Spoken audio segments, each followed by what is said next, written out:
BBC প্রবাহে আপনাদের সবাইকে স্বাগত জানাচ্ছি। আমি শারমিন রমা। শুরুতেই দেখে নেব আজ কি থাকছে। ইরান যুদ্ধ থেকে বের হওয়ার পথ খুঁজছে যুক্তরাষ্ট্র। অস্ত্র সংকটের তথ্য ফাঁস হওয়ায় চটেছেন ট্রাম্প। জনতাকে পাশে নিয়ে ষড়যন্ত্র রুখেছে তেহরান, মন্তব্য পেজেশকিয়ানের। কাগুজে চুক্তি সৌদি আরবের নিরাপত্তা নিশ্চিত করবে না, মক্কা প্যাক্টের প্রতিক্রিয়ায় ইরান। পাকিস্তান থাকায় সতর্ক, নজর রাখছে ভারত। ন্যাটোর সাথে সাংঘর্ষিক নয় দাবি তুরস্কের। 15 দিনে গড়ালো ভারতের ঝাড়খণ্ডের শিক্ষার্থী ও চাকরি প্রত্যাশীদের বিক্ষোভ। সরকারের সাথে 2 দফা আলোচনার পরও মেলেনি সুরাহা, অনশনকারীদের স্বাস্থ্যের অবনতি। ইরান যুদ্ধ থেকে বের হওয়ার পথ খুঁজছে যুক্তরাষ্ট্রের সামরিক বাহিনী। মার্কিন সংবাদ মাধ্যম CNN এর দাবি, জয়েন্ট চিফ অব স্টাফের চেয়ারম্যানের ধারণা, বিমান হামলা চালিয়ে যুদ্ধের লক্ষ্য অর্জনের সম্ভাবনা কম। অন্যদিকে অস্ত্র সংকটের তথ্য ফাঁস হওয়ায় চটেছেন মার্কিন প্রেসিডেন্ট ডোনাল্ড ট্রাম্প। তার শঙ্কা, এতে আলোচনার টেবিলে দুর্বল হবে দেশটির অবস্থান। ইরানের প্রেসিডেন্টের দাবি, যুদ্ধের মাধ্যমে তাদের দেশকে ভেঙে ফেলার মার্কিন পরিকল্পনা সফল হয়নি। অন্তর্বর্তী যুদ্ধবিরতির মধ্যেই ইরানে হামলা চালিয়ে নতুন করে যুদ্ধের যে শঙ্কা তৈরি করেছিল যুক্তরাষ্ট্র, তা আপাতত থেমেছে। চুক্তি কিংবা সমঝোতা ছাড়াই অনেকটা নীরবে অভিযান বন্ধ রেখেছে মার্কিন বাহিনী। গণমাধ্যম CNN এর খবর, মার্কিন প্রশাসনের শীর্ষ কর্মকর্তাদের স্থায়ীভাবে এই যুদ্ধ থেকে বের হওয়ার পথ খোঁজার তাগিদ দিয়েছেন দেশটির জয়েন্ট চিফ অফ স্টাফের চেয়ারম্যান ড্যান কিন। সামরিক বাহিনীর সর্বোচ্চ পদধারী এই সেনা কর্মকর্তার শঙ্কা, ইরানে আরো জোরালো হামলার যেসব পরিকল্পনা করা হচ্ছে সেগুলো হিতে বিপরীত হতে পারে। কেবল বিমান হামলা চালিয়ে যুদ্ধের লক্ষ্য অর্জন সম্ভব নয় বলেও মত তার। এরই মধ্যে ইস্যুতে CIA এর পরিচালক, পররাষ্ট্রমন্ত্রী ও ভাইস প্রেসিডেন্ট সহ মন্ত্রিসভার অন্যান্য গুরুত্বপূর্ণ কর্মকর্তাদের সাথে বৈঠক করেছেন তিনি। এর আগে যুক্তরাষ্ট্রের গুরুত্বপূর্ণ সব দূরপাল্লার মিসাইল ও ইন্টারসেপ্টর সংকটের খবর প্রকাশ করে বিভিন্ন মার্কিন গণমাধ্যম। অস্ত্র ভাণ্ডারে সংবেদনশীল এই তথ্য ফাঁস হওয়ায় খেপেছেন মার্কিন প্রেসিডেন্ট ডোনাল্ড ট্রাম্প। CNN এর দাবি, এর মধ্যে তথ্য ফাঁসকারীদের খুঁজে বের করার নির্দেশ দিয়েছেন তিনি, এমনকি তাদের জেলে ভরার হুঁশিয়ারিও দেওয়া হয়েছে। একই সময় ইরানের প্রেসিডেন্ট দাবি করেছেন, তাদের দেশকে ধসিয়ে দিতেই যুদ্ধ শুরু করেছিল যুক্তরাষ্ট্র, কিন্তু জনগণ ঐক্যবদ্ধ হয়ে শত্রুদের সেই প্রচেষ্টা নস্যাৎ করেছে। আমরা এই যুদ্ধ শুরু করিনি, আমরা আলোচনার টেবিলেই ছিলাম। তাদের ধারণা ছিল ইরান ভেঙে পড়বে, কিন্তু জনগণ আমাদের পাশে অটল ছিল, আর তাই আমরা এখন পর্যন্ত টিকে রয়েছি। হামলা পাল্টা হামলা বন্ধ থাকলেও অবশ্য স্থায়ীভাবে ইরান যুদ্ধ বন্ধে এখনো আশার কথা শোনাতে পারছে না মধ্যস্থতাকারীরা। ইরান যুদ্ধের জেরে হরমুজ ও বাবেল মানদেব প্রণালীতে নৌ চলাচলের অচল অবস্থা যেন কাটছেই না। আগের তুলনায় চলতি সপ্তাহে আরও কমেছে ট্রাফিকের পরিমাণ। বৃহস্পতিবার হরমুজ প্রণালী পাড়ি দিতে লেগেছে মাত্র 8টি বাণিজ্যিক জাহাজ। মঙ্গলবার সেই সংখ্যা ছিল 15। এর আগের বৃহস্পতিবার নৌ চলাচলের সংখ্যা ছিল 12। শিপ ট্র্যাকিং ফার্ম কেপলার এসব তথ্য নিশ্চিত করেছে। মধ্যপ্রাচ্যে সংঘাতের আগে গড়ে প্রতিদিন 140টি নৌযান পাড়ি দিত হরমুজ প্রণালী। এদিকে বৃহস্পতিবার বাবেল মানদেব প্রণালীতে চলাচল করেছে 26টি নৌযান। মঙ্গল ও বুধবার সেই সংখ্যা ছিল যথাক্রমে 32 ও 22। যুদ্ধের আগে দৈনিক 70টি জাহাজ এই জলপথে চলাচল করত। কাগুজে কোনো চুক্তি সৌদি আরবের নিরাপত্তা নিশ্চিত করতে পারবে না বলে হুঁশিয়ারি দিয়েছে ইরান। তুরস্ক ও পাকিস্তানের সাথে চুক্তির প্রতিক্রিয়ায় তেহরান রিয়াদকে ভিক্ষা না করে নীতিতে পরিবর্তন আনার পরামর্শ দিয়েছে। এদিকে ভারত জানিয়েছে, পাকিস্তানের মক্কা প্যাক্ট তারা গভীরভাবে পর্যালোচনা করছে। এই চুক্তি ন্যাটোর সাথে সাংঘর্ষিক নয় বলে দাবি করেছে তুরস্ক। যে কেউ চাইলে যৌথ চুক্তিতে যুক্ত হতে পারবে বলেও জানিয়েছেন তুর্কির president Recep Tayyip Erdogan. Iran যুক্তরাষ্ট্রের সংঘাতে নিয়মিত হামলার শিকার হচ্ছে সৌদি আরব। এমন পরিস্থিতিতে নিজেদের নিরাপত্তা নিয়ে উদ্বিগ্ন দেশটি পাকিস্তান ও তুরস্কের সাথে করেছে প্রতিরক্ষা চুক্তি। এখন এই 3 দেশে কেউ হামলা চালালে সেটি যৌথভাবে মোকাবেলা করবে বাকিরা। এদিকে কাগুজে কোনো সমঝোতা আর যুক্তরাষ্ট্রের ওপর নির্ভরতা সৌদি আরবের নিরাপত্তা নিশ্চিত করতে পারবে না বলে হুঁশিয়ারি দিয়েছে ইরান। ইরানি পার্লামেন্টে জাতীয় নিরাপত্তা কমিটির সদস্য ইব্রাহিম রেজাই এক্সে করা একটি পোস্টে বলেন, সৌদি আরবের উচিত তাদের নীতি পুনর্বিবেচনা করা। অন্যদিকে পাকিস্তানের চিরশত্রু ভারত জানিয়েছে, চুক্তির বিষয়ে নজর রাখছে তারা। মক্কা প্রতিরক্ষা চুক্তির বিষয়টি আমরা গভীরভাবে পর্যবেক্ষণ করছি। এ নিয়ে নতুন কোনো তথ্য পাওয়া গেলে তা নিয়ে পর্যালোচনা করা হবে। এদিকে নতুন এই প্রতিরক্ষা চুক্তি ন্যাটোর সাথে তুরস্কের সম্পর্কের কোনো বিরোধ তৈরি করছে না বলে জানিয়েছে আঙ্কারা। তুর্কি প্রেসিডেন্ট রেসেপ তাইয়েপ এরদোগানের দাবি, এই চুক্তি ন্যাটোর বিকল্প নয়, বরং তুরস্কের বিদ্যমান জোটের পাশাপাশি অতিরিক্ত সহযোগিতার একটি কাঠামো। দীর্ঘদিন ধরে সৌদি আরব সহ মধ্যপ্রাচ্যের দেশগুলোর নিরাপত্তার প্রধান অংশীদার যুক্তরাষ্ট্র। তেহরান ওয়াশিংটন সংঘাতে মধ্যপ্রাচ্য জুড়ে ইরানের নিয়মিত হামলার পর শুধু যুক্তরাষ্ট্রের ওপর ভরসা রাখতে পারছে না দেশগুলো, তাই তারা নিজেদের নিরাপত্তা নিয়ে নতুন করে ভাবছে। সৌদি, পাকিস্তান ও তুরস্কের যৌথ প্রতিরক্ষা চুক্তিকে স্বাগত জানিয়েছে বাহরাইন ও ইয়েমেন। আঞ্চলিক নিরাপত্তা ও প্রতিরক্ষা সহযোগিতা জোরদারে এই পদক্ষেপকে গুরুত্বপূর্ণ হিসেবে আখ্যা দিয়েছে দেশ দুটি। চুক্তিকে স্বাগত জানিয়ে বিবৃতি দিয়েছে বাহরাইনের পররাষ্ট্র মন্ত্রণালয়। এতে উপসাগরীয় দেশগুলোর প্রতিরক্ষা ব্যবস্থার জন্য চুক্তিটির গুরুত্ব তুলে ধরা হয়। এদিকে ইয়েমেনের আন্তর্জাতিকভাবে স্বীকৃত সরকারও চুক্তিটিকে স্বাগত জানিয়েছে। এ বিষয়ে একটি বিবৃতি দিয়েছে দেশটির প্রেসিডেন্সিয়াল কাউন্সিল। তাতে বলা হয়, সৌদি আরবের নেতৃত্বে আঞ্চলিক ও আন্তর্জাতিক সহযোগিতা গড়ে তুলতে গুরুত্বপূর্ণ ভূমিকা রাখবে এই প্রতিরক্ষা অংশীদারিত্ব। যৌথ প্রতিরক্ষা চুক্তি সইয়ের আগে পবিত্র মক্কায় একসাথে জুমার নামাজ আদায় করলেন সৌদি আরব, পাকিস্তান ও তুরস্কের নেতারা। অংশ নেন সৌদি যুবরাজ মোহাম্মদ বিন সালমান, পাক প্রধানমন্ত্রী শেহবাজ শরীফ, পররাষ্ট্রমন্ত্রী ইসহাক দার, ফিল্ড মার্শাল আসিম মুনির এবং তুরস্কের প্রেসিডেন্ট রিসেপ তাইয়েপ এরদোগান সহ পররাষ্ট্রমন্ত্রী হাকান ফিদান। এছাড়াও দেশ তিনটির উচ্চ পর্যায়ে কর্মকর্তারাও জামাতে নামাজ আদায় করেন। পাক প্রধানমন্ত্রীর কার্যালয় থেকে ভিডিওটি সোশ্যাল মিডিয়ায় পোস্ট করা হয়। তৃতীয় সপ্তাহে গড়ালো ভারতের ঝাড়খণ্ডে শিক্ষার্থী ও চাকরি প্রত্যাশীদের বিক্ষোভ। সরকারি নিয়োগ পরীক্ষায় অনিয়ম ও দুর্নীতির প্রতিবাদে আজও চলছে অনশন কর্মসূচি। ক্রমেই অবনতি হচ্ছে অনশনকারীদের শারীরিক অবস্থা। শুক্রবার রাতে রাজ্য সরকারের সাথে প্রথমবার আলোচনায় বসলেও কোনো সমাধান মেলেনি। আজও আরেক দফা বৈঠক অনুষ্ঠিত হয়েছে সরকার ও আন্দোলনরত প্রতিনিধি দলের মধ্যে। সরকারি নিয়োগ পরীক্ষায় অনিয়ম ও দুর্নীতির প্রতিবাদে 2 সপ্তাহেরও বেশি সময় ধরে রাস্তায় ঝাড়খণ্ডের ছাত্র জনতা। মূলত চাকরি প্রত্যাশীদের আন্দোলনে যুক্ত হয় সাধারণ শিক্ষার্থীরা। রাঁচির জয়পাল সিং স্টেডিয়ামে চলছে তাদের অবস্থান কর্মসূচি। শুক্রবার রাতে আন্দোলন শুরুর পর প্রথমবারের মতো সরকারের প্রতিনিধিদের সঙ্গে আলোচনায় বসে শিক্ষার্থী প্রতিনিধিরা। তবে কোনো সমাধানে পৌঁছানো যায়নি। মিলেছে শুধু আশ্বাস, কাটেনি অচলাবস্থা। আন্দোলন চালিয়ে যাওয়ার ঘোষণা দেন শিক্ষার্থীরা। আলোচনা শুধু আশ্বাসেই শেষ হয়েছিল। আমাদের জরুরি দাবি, বাতিল ও কালো তালিকাভুক্ত টিডিপিএল সংস্থার দ্বারা পরিচালিত সব পরীক্ষা অবিলম্বে বাতিল করতে হবে এবং সিবিআই ও ইডিকে দিয়ে বিষয়টি তদন্ত করাতে হবে। কেবল তখনই আন্দোলন শেষ করার কথা বিবেচনা করব।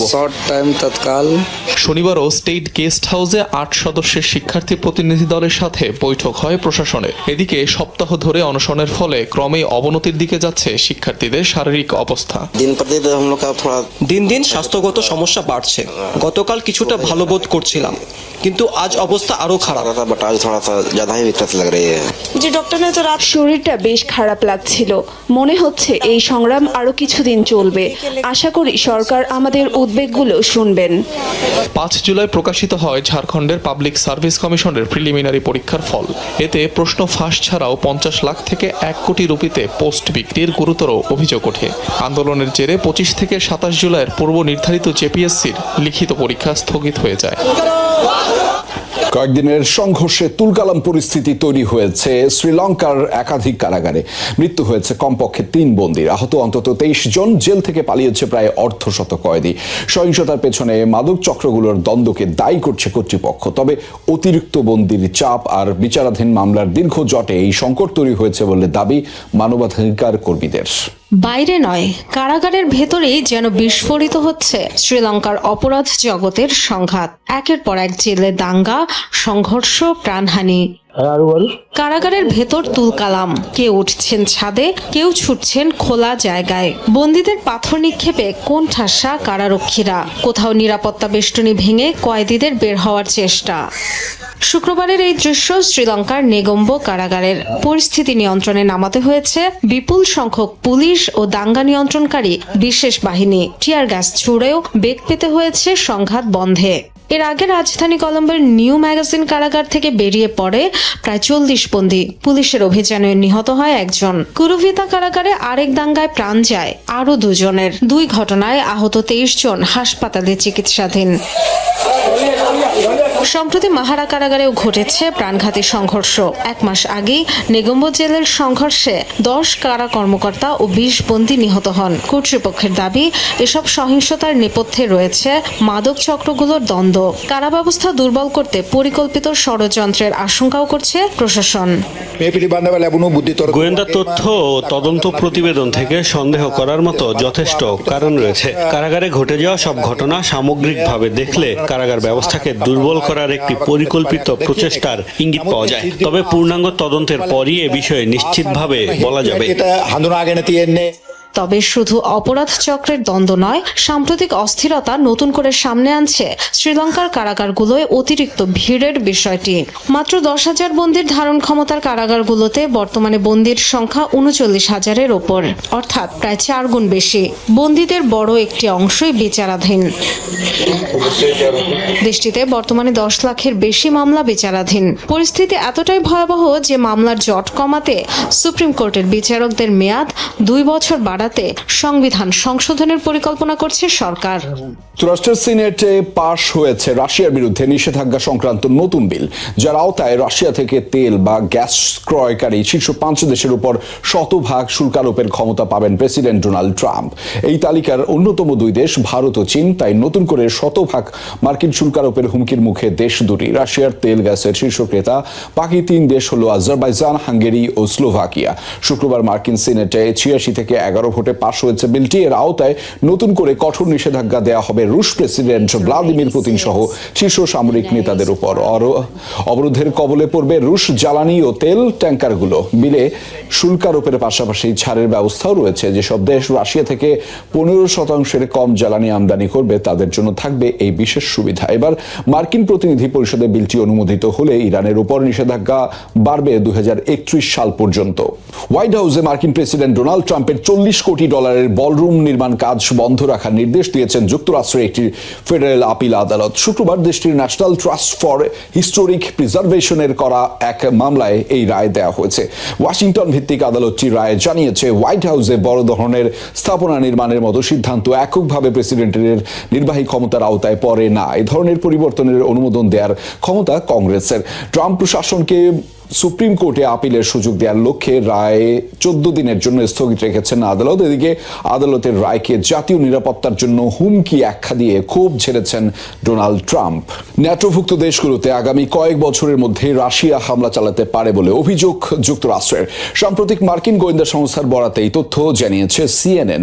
প্রতিবেদনে বলা হয়েছে, ন্যাটোর সামরিক ঐক্য ও প্রতিরোধ সক্ষমতা পরীক্ষা করতেই সীমিত আকারে হামলা চালাতে পারেন রুশ প্রেসিডেন্ট ভ্লাদিমির পুতিন। পোল্যান্ড ও বালিস্টিক দেশগুলোতে সাইবার হামলা থেকে শুরু করে হতে পারে রুশ সামরিক বাহিনীর অনুপ্রবেশ। ইউক্রেন যুদ্ধ থেকে সম্মানজনকভাবে বের হওয়ার পথ না পেলেই এমনটাই করবেন বলে ধারণা মার্কিন গোয়েন্দা সংস্থার। অন্যদিকে সম্ভাব্য যে কোনো পরিস্থিতি মোকাবেলায় প্রস্তুত রয়েছে বলে জানিয়েছে ন্যাটো। তবে এই বিষয়ে কোনো মন্তব্য করেনি ক্রেমলিন।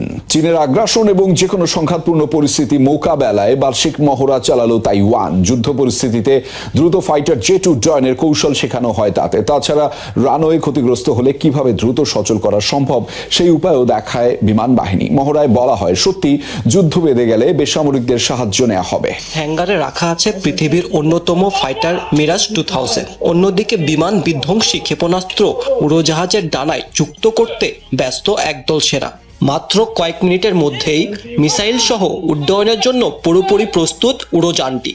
এমন অবস্থা দেখে মনেই হতে পারে যুদ্ধের দামামা লেগে গেছে, তবে কোনো যুদ্ধ নয়। এটি হচ্ছে তাইওয়ানের সবচেয়ে বড় বার্ষিক মহড়ার অংশ। এভাবেই সামরিক বাহিনীর সদস্যদের প্রস্তুত করা হচ্ছে যে কোনো যুদ্ধ পরিস্থিতির জন্য। আমাদের মহড়ায় কোনো পরিস্থিতির আগাম কোনো ঘোষণা থাকে না। হঠাৎ তৈরি হওয়া পরিস্থিতিতেই সামাল দেওয়ার জন্য নিয়মিত অনুশীলন করি, কারণ যে কোনো মুহূর্তে প্রস্তুত থাকাই আমাদের লক্ষ্য। কিন্তু যুদ্ধবিমান থাকলেই তো হবে না। যদি শত্রুর আক্রমণে রানওয়ে ধ্বংস হয়ে যায়, আর সেই প্রশ্নের উত্তরও প্রস্তুত রেখেছে তাইওয়ান। বোমার আঘাতে তৈরি গর্ত ভরাট করা হচ্ছে পাথর দিয়ে, তার উপর বিছিয়ে দেওয়া হচ্ছে বিশেষ ফাইবার গ্লাস ম্যাট। আর এভাবে অল্প সময়ের মধ্যেই আবার প্রস্তুত শত্রুর বোমার আঘাতে ক্ষতিগ্রস্ত রানওয়ে। এই পথ দিয়েই অব্যাহত থাকবে শত্রুর ওপর হামলা।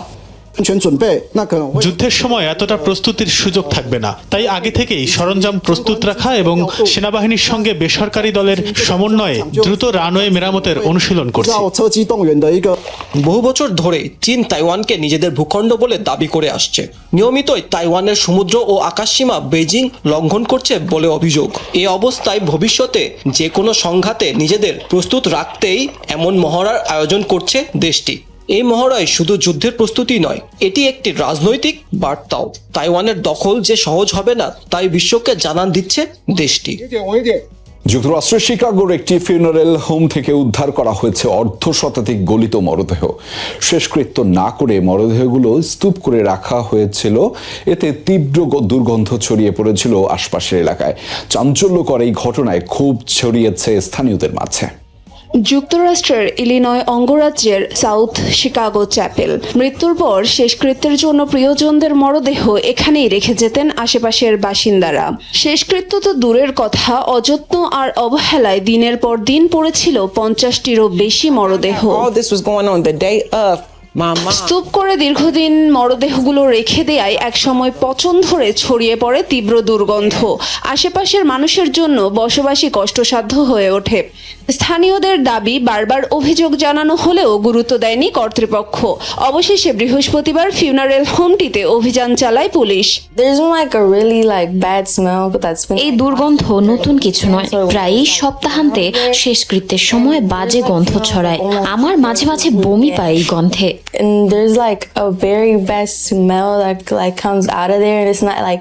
পুলিশ জানিয়েছে কোনো রকম রেফ্রিজারেশন ছাড়াই এক জায়গায় স্তূপাকারে রেখে দেয়া হয় মরদেহগুলো।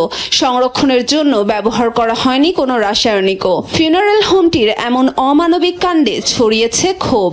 স্বজনদের শেষকৃত্য সম্পন্ন করার গুরুদায়িত্ব এসব ফিউনারেল হোমের কাছে অর্পণ করে সাধারণ মানুষ। মৃত্যুর পর স্বজনদের এই অসম্মান মেনে নিতে পারছেন না কেউই। আমার মায়ের শেষকৃত্যের দিন আমি জানতে পারি এখানে কি ঘটছে। এখন আমার মায়ের লাশ শনাক্ত করতে পারছি না, আমি ভীষণ অসুস্থ বোধ করছি। মরদেহগুলোকে উদ্ধারের পর ময়নাতদন্তের জন্য পাঠানো হয়েছে শিকাগো সিটি মর্গে। ডেড বডি শনাক্ত করতে পুনরায় ডাকা হবে স্বজনদের। এর মধ্যে ফরেনসিক ডাক্তার ও প্যাথোলজিস্টদের ঘটনাস্থলে পাঠানো হয়েছে। ফিউনারেল হোমটির লাইসেন্সও সাময়িকভাবে বাতিল করেছে কর্তৃপক্ষ। জ্বালানি তেলের শুল্ক আরোপের প্রতিবাদে পাকিস্তান জুড়ে ব্যাপক বিক্ষোভ মিছিল হয়েছে। দেশটির রাজনৈতিক দল জামায়াতে ইসলামীর ডাকে রাস্তায় নামেন হাজার হাজার মানুষ। শুক্রবার করাচির গুরুত্বপূর্ণ সড়কগুলোতে মোটরসাইকেল নিয়ে নামেন আন্দোলনকারীরা, পাশাপাশি পতাকা ও ব্যানার হাতে মিছিলও করেন হাজার হাজার মানুষ। এতে কয়েকটি প্রধান সড়কে যান চলাচল ব্যাহত হয়। একইভাবে লাহোরের সমাবেশেও যোগ দেন বহু মানুষ। রাতে হওয়া সমাবেশে বক্তব্য রাখেন জামায়াতে ইসলামের প্রধান হাফিজ নাইমুর রহমান। এ সময় সরকারের করনীতি ও জ্বালানি শুল্কের কঠোর সমালোচনা করেন তিনি। জ্বালানির উপর থেকে সব ধরনের শুল্ক প্রত্যাহারের আহ্বান জানানো হয় এ সময়। লাতিন আমেরিকায় আরও এক কট্টর ডানপন্থী নেতার উত্থান ঘটল। শুক্রবার কলম্বিয়ার প্রেসিডেন্ট হিসেবে শপথ নিলেন আইনজীবী আবেলার্দো দে লা এসপ্রিয়েলা। রাজধানী বেগোতার বদলে কালি শহরের হয় তার অভিষেক অনুষ্ঠান। বামপন্থী সাবেক প্রেসিডেন্ট গুস্তাভো পেট্রোর স্থলাভিষিক্ত হলেন তিনি। বিভিন্ন সময় ফিলিস্তিনিদের পক্ষে জোরালো অবস্থান নিয়ে আলোচনায় আসেন পেট্রো। অন্যদিকে আবেলার্দোকে মার্কিন এজেন্ট আখ্যা দিচ্ছেন দেশটির বিরোধী দলের নেতারা। শপথের পরই সশস্ত্র গোষ্ঠীগুলোর বিরুদ্ধে কঠোর হওয়ার হুঁশিয়ারি দিয়েছেন 48 বছরের এই প্রেসিডেন্ট। ভারতের বেঙ্গালুরুর একটি বাড়ি থেকে উদ্ধার করা হয়েছে 52 বছর বয়সী এক মহিলার কঙ্কাল। ডুপ্লেক্স বাড়িতে পড়ে থাকতে দেখা যায়। কঙ্কালটিকে ধারণা করা হচ্ছে 1 বছর আগেই মৃত্যু হয়েছে তার। স্থানীয়রা জানিয়েছেন বাড়িতে একাই থাকতেন তিনি। প্রায় 10 বছর আগে তার স্বামীর মৃত্যু হয়। ক্যান্সারে মারা যায় একমাত্র ছেলেও। স্বামী ও ছেলেকে হারানোর পর থেকে এই বিষণ্ণতায় ভুগছিলেন তিনি। মেয়ে এবং জামাই থাকলেও দীর্ঘদিন যোগাযোগ ছিল না। ভারতের আসাম রাজ্যে ভয়াবহ বন্যা পরিস্থিতিতে উন্নতি হয়নি। এখনও প্রাণহানি বেড়ে দাঁড়িয়েছে প্রায় 100 জনে। গেল মাসের মাঝামাঝি শুরু হওয়া বন্যায় ক্ষতিগ্রস্ত 2 লাখেরও বেশি মানুষ। 14,000 হেক্টরের বেশি আবাদি জমি তলিয়ে গেছে পানিতে। ঘরবাড়ি ছেড়ে আশ্রয় কেন্দ্রে যেতে বাধ্য হয়েছে লাখো মানুষ। পানিবাহিত রোগে আক্রান্ত হচ্ছে শিশুসহ বন্যার্ত মানুষেরা। পরিস্থিতি পর্যবেক্ষণে দুর্গত রাজ্যটি সফর করেছেন ভারতের স্বাস্থ্য স্বাস্থ্যমন্ত্রী জেপি নাড্ডা ক্ষয়ক্ষতি কাটিয়ে স্বাভাবিক অবস্থায় ফিরতে আরও সময় লাগবে বলে জানিয়েছেন তিনি। বিশেষজ্ঞরা বলছেন, বর্ষাকালে এই ব্রহ্মপুত্র ও তার শাখা নদীর পানি বেড়ে যায়, আর পানি নিরসনের পর্যাপ্ত ব্যবস্থা না থাকায় প্রতি বছরই ভয়াবহ বন্যার কবলে পড়ে আসাম। ইরান মার্কিন সংঘাত গড়িয়েছে 6ষ্ঠ মাসে, কিন্তু ডোনাল্ড ট্রাম্পের কাঙ্ক্ষিত পূর্ণাঙ্গ জয় এখনো বহুদূর। একদিকে বিমান হামলা স্পষ্ট সীমাবদ্ধতা, অন্যদিকে মার্কিন অস্ত্র ভাণ্ডারে মারাত্মক টান। সব মিলিয়ে তেহরানের বিরুদ্ধে চলমান সংঘাত এখন বড় ধরনের দোলাচলে। এমন বাস্তবতায় মার্কিন joint chiefs chairman general Dan কেন এবং শীর্ষ ক্যাবিনেট কর্মকর্তারা খুঁজছেন একটি সম্মানজনক প্রস্থানের পথ। সিএনএনের সাম্প্রতিক এক প্রতিবেদন বলছে, সংঘাত আরও বাড়ানোর সামরিক বিকল্পগুলো নিয়ে হোয়াইট হাউসের ভেতরে তৈরি হয়েছে চরম উদ্বেগ। জেনারেল কেইনের মতে, স্থলসেনা না পাঠিয়ে কেবল আকাশপথে বোমা বর্ষণ করে একটি রাষ্ট্রকে চুক্তিতে বাধ্য করার কৌশল কার্যত বন্ধ। সিআইএ পরিচালক জন র্যাডক্লিফ, পররাষ্ট্রমন্ত্রী মার্কো রুবিও এবং ভাইস প্রেসিডেন্ট জেডি ভ্যান্সের মতো ট্রাম্প প্রশাসনের শীর্ষ উপদেষ্টারা স্বীকার করেছেন, সরাসরি পদাতিক সেনা মোতায়েন ছাড়া ইরানকে পুরোপুরি নতি স্বীকার করানো প্রায় অসম্ভব। অথচ ইরানে বিশাল আকারের স্থল অভিযান চালাতে চান না ট্রাম্প নিজেই, কারণ এতে প্রাণ হারাতে পারে হাজারো মার্কিন সেনা।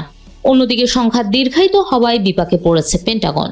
ক্রমাগত হামলায় যুক্তরাষ্ট্রের আকাশ প্রতিরক্ষা ব্যবস্থা ও গুরুত্বপূর্ণ গোলা বারুদের মজুদ বিপজ্জনক মাত্রায় কমে এসেছে। এতে কেবল ইউক্রেন বা ইসরায়েলকে সহায়তার সক্ষমতায় ব্যাহত হচ্ছে না, বরং উপসাগরীয় অঞ্চলে মার্কিন মিত্রদের সুরক্ষাও ঝুঁকিতে পড়ছে। ইরানের সম্ভাব্য পাল্টা হামলায় নিজেদের জ্বালানি অবকাঠামো ধ্বংস হওয়ার ভয়ে ট্রাম্পকে পিছু হটার পরামর্শ দিয়েছে মধ্যপ্রাচ্যের মিত্র দেশগুলো।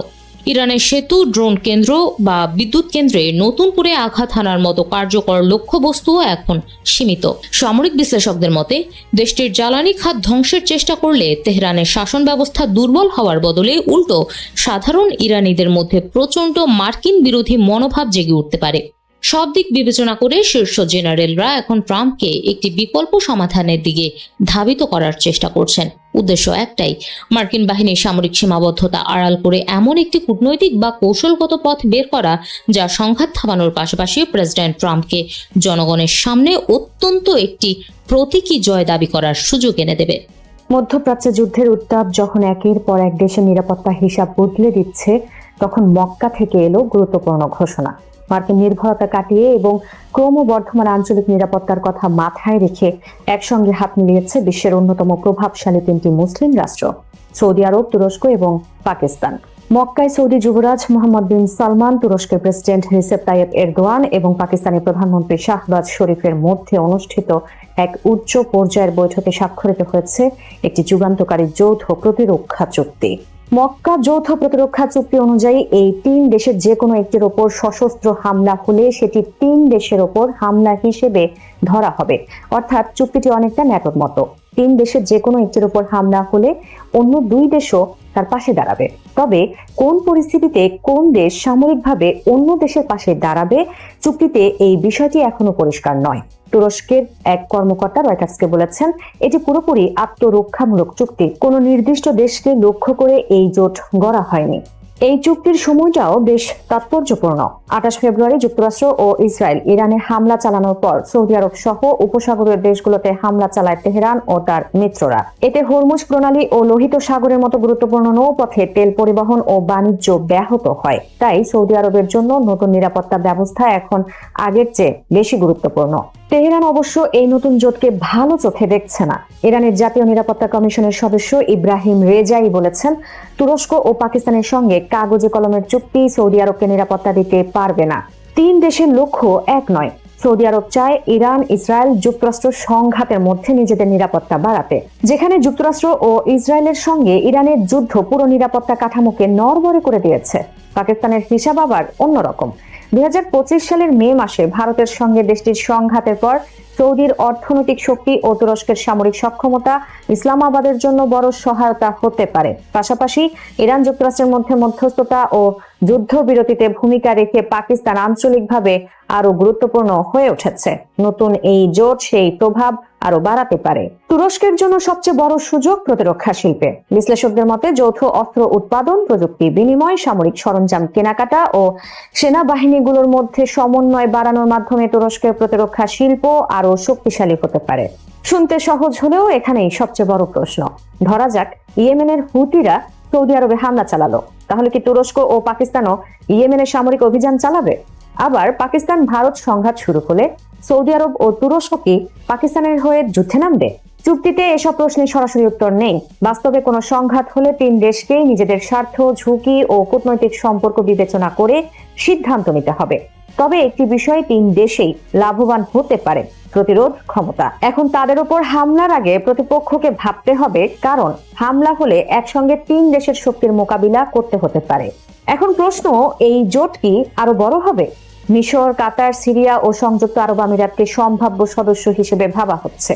তবে পথটা সহজ নয়। সিরিয়া 13 বছরের যুদ্ধের পর এখন পুনর্গঠনে ব্যস্ত। মিশর অর্থনীতি ও অভ্যন্তরীণ স্থিতিশীলতাকে বেশি গুরুত্ব দেয়। আর সংযুক্ত আরব আমিরাতের অবস্থানও সব বিষয়ে সৌদি আরব, পাকিস্তান ও তুরস্কের সঙ্গে মেলে না, বিশেষ করে ইয়েমেন ও ইসরায়েল ইস্যুতে। মজার বিষয় হলো, সৌদি আরব ও তুরস্কের সম্পর্ক সবসময় এত ভালো ছিল না। 2018 সালে ইস্তাম্বুলে সৌদি দূতাবাসের সাংবাদিক জামাল খাশোগি হত্যাকাণ্ডের পর দুই দেশের সম্পর্কে বড় ধরনের টানাপোড়েন তৈরি হয়েছিল। কিন্তু 2022 সালের মধ্যে রিয়াদ ও আঙ্কারা সেই পুরনো বিরোধ ভুলে সম্পর্ক জোরদারে মন দেয়, কারণ তখন দুই দেশের প্রয়োজনও বদলে গিয়েছিল। সৌদি আরব চাইছিল অঞ্চলে উত্তেজনা কমাতে, আর তুরস্ক চাইছিল নিজেদের অর্থনীতি শক্তিশালী করতে। এখন ইরান ও ইসরায়েলকে ঘিরে নতুন আঞ্চলিক উত্তেজনা আবারও তাদের কাছাকাছি নিয়ে এসেছে।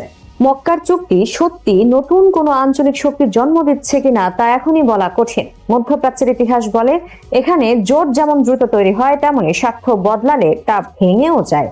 এই চুক্তির প্রকৃত শক্তি বোঝা যাবে তখনই যখন তিন দেশের কোনো একটির ওপর সত্যিকারের বড় হামলা হবে। ইউক্রেন যুদ্ধ এখনো শেষ হয়নি। এর মধ্যেই ইউরোপের সামনে দেখা দিয়েছে নতুন এক আশঙ্কা। পশ্চিমা সামরিক জোট ন্যাটো কতটা ঐক্যবদ্ধ এবং রাশিয়ার বিরুদ্ধে জোটটি কতটা শক্তিশালী তা পরীক্ষা করতে নাকি কয়েক সপ্তাহের মধ্যেই ন্যাটোর কোনো একটি সদস্য দেশে হামলা চালাতে পারে মস্কো।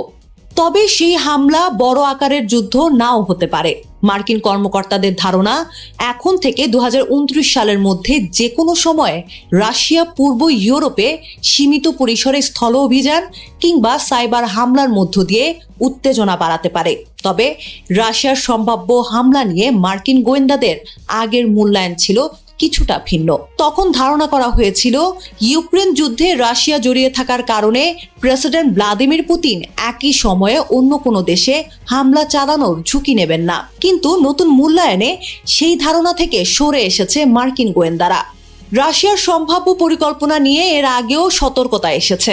গত জুলাই মাসে ব্রিটিশ সংবাদ মাধ্যম দ্য টেলিগ্রাফ জানিয়েছিল, ইউরোপীয় ও মার্কিন গোয়েন্দারা রাশিয়ার এমন একটি সম্ভাব্য পরিকল্পনার তথ্য পেয়েছে যাতে পোল্যান্ডের গুরুত্বপূর্ণ স্থাপনায় ড্রোন বা ক্ষেপণাস্ত্র হামলা চালানো হতে পারে। এমনকি ইউক্রেনের উপর দায় চাপানোর জন্য রাশিয়া সাজানো হামলা চালাতে পারে এমন আশঙ্কার কথাও বলা হয়েছিল। এরপর ইউরোপে একের পর এক ঘটনা সেই উদ্বেগ আরো বাড়িয়েছে। গত 30 জুলাই ভোরে পোল্যান্ডে একটি রুশ ক্ষেপণাস্ত্র আছড়ে পড়ার ঘটনা ঘটে। এরপর 4 আগস্ট জার্মানির লাইপজিগ হালের বিমানবন্দরে একটি বিস্ফোরকবাহী ড্রোন পাওয়া যায়। ধারণা করা হচ্ছে ড্রোনটির লক্ষ্য ছিল অস্ত্র বহনকারী একটি ইউক্রেনীয় বিমান। এ ধরনের ঘটনা ন্যাটোভুক্ত দেশগুলোর মধ্যে রাশিয়ার হামলার আশঙ্কা আরো বাড়িয়ে দিয়েছে। 6 আগস্ট লিথুনিয়ার প্রতিরক্ষা মন্ত্রী রবার্টাস কাউনাস সতর্ক করে বলেন, বাল্টিক দেশগুলোতে হামলা চালাতে ইউক্রেনে তৈরি ড্রোন ব্যবহার করতে পারে রাশিয়া। এর উদ্দেশ্য শুধু হামলা নয়, বরং ইউরোপের মধ্যে বিভাজন তৈরি করা এবং ইউক্রেনের প্রতি ইউরোপীয় সমর্থন দুর্বল করাও হতে পারে।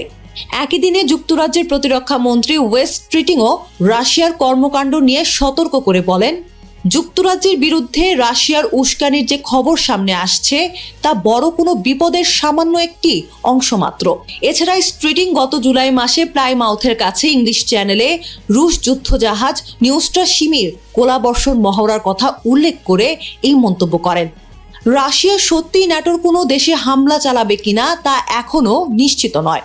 তবে সাম্প্রতিক ঘটনা প্রবাহগুলোতে ইউরোপে উদ্বেগ বাড়ছে, কারণ ন্যাটোর কোনো একটি সদস্য দেশের উপর হামলা হলে সেটি শুধু ওই দেশ আর রাশিয়ার মধ্যে সীমাবদ্ধ থাকবে না। তখন সামনে চলে আসবে পুরো ন্যাটো জোটের ঐক্য এবং একে অপরকে রক্ষার প্রতিশ্রুতির প্রশ্ন। আর এখানেই রাশিয়ার সম্ভাব্য কৌশল নিয়ে সবচেয়ে বড় আশঙ্কা। বড় যুদ্ধ শুরু না করেও যদি সীমিত হামলা, সাইবার আক্রমণ বা সাজানো ঘটনার মাধ্যমে ন্যাটোর সদস্যদের মধ্যে বিভেদ তৈরি করা যায়, তাহলে ইউক্রেন যুদ্ধের বাইরেও মস্কো রাজনৈতিকভাবে লাভবান হতে পারে। সবাইকে শুভকামনা জানিয়ে আমি শারমিন রমাজ এখানে বিদায় নিচ্ছি। ভালো থাকবেন।